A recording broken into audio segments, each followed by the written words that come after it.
what even makes someone want to invest in the stock market? It is not what is stock market, it is apparently how to get rich through stock markets. Why does stock market even exist? Why would a company even list itself in stock market? Companies raise money through the public, supply and demand. But then what influences demand?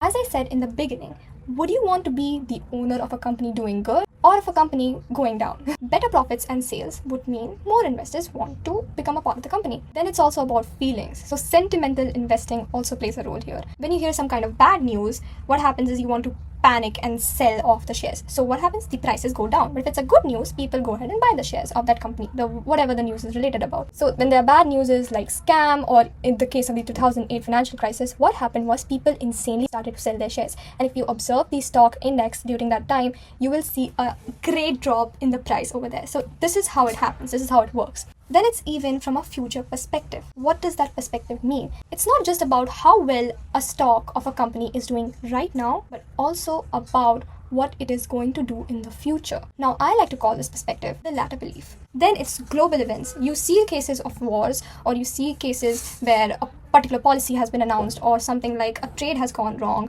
or even tariffs. They affect the whole market. Now, how do you even buy these shares? Where do you go, right? Stocks are bought and sold in exchanges. What are exchanges? They are marketplaces. So you have NSE, the National Stock Exchange. You have BSE, the Bombay Stock Exchange. Now indexes are different. Nifty 50, Sensex or S&P 500 are indexes. Index are collection of stocks. So you could kind of perceive it in this way. You have shares.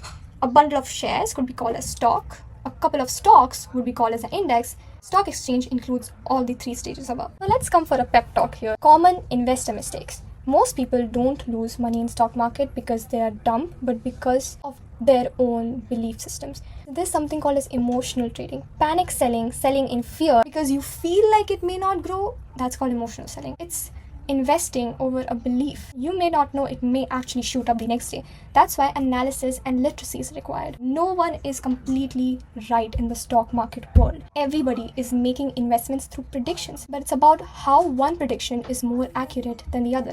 It is better to predict and invest badly, even though if you have done a certain research and lose your money later, than investing on a tip or a reel that you saw and losing even more money otherwise. That leads to the next mistake, which is no research. People buy companies that they don't even understand. In the current book that I completed recently called The Autobiography of a Stock, it has been wonderfully stated that always invest in a company that you are comfortable with.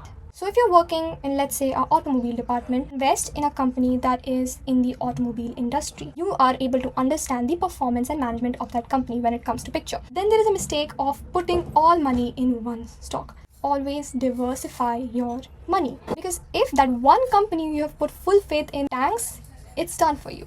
And if you think that stock market is a low-key dopamine satisfaction game, it's not. Stock market can also give you long-term gains. Now, what about us? Where do we start? We do not have any money to go ahead and invest in companies with this particular knowledge that we just gained. It's simple. We do paper trading. It is nothing but trading without the real money. You have something called as a simulated money, virtual money, I must say, and you're literally investing that amount itself. Paper trading would make you feel accustomed to the market conditions, to the jargon that you will see on the screen, because I have been doing that for a while and it has been a great experience. I may not have made insane profits or losses. I may not have understood everything, but I'm getting accustomed and used to the market conditions. And if you're serious about learning finance and investing, even though you may not be from a finance background, subscribe to Fund Me Not. Follow us. If you want to go deeper into how to research those stocks, how to find the best stock for you, let me know in the next episode.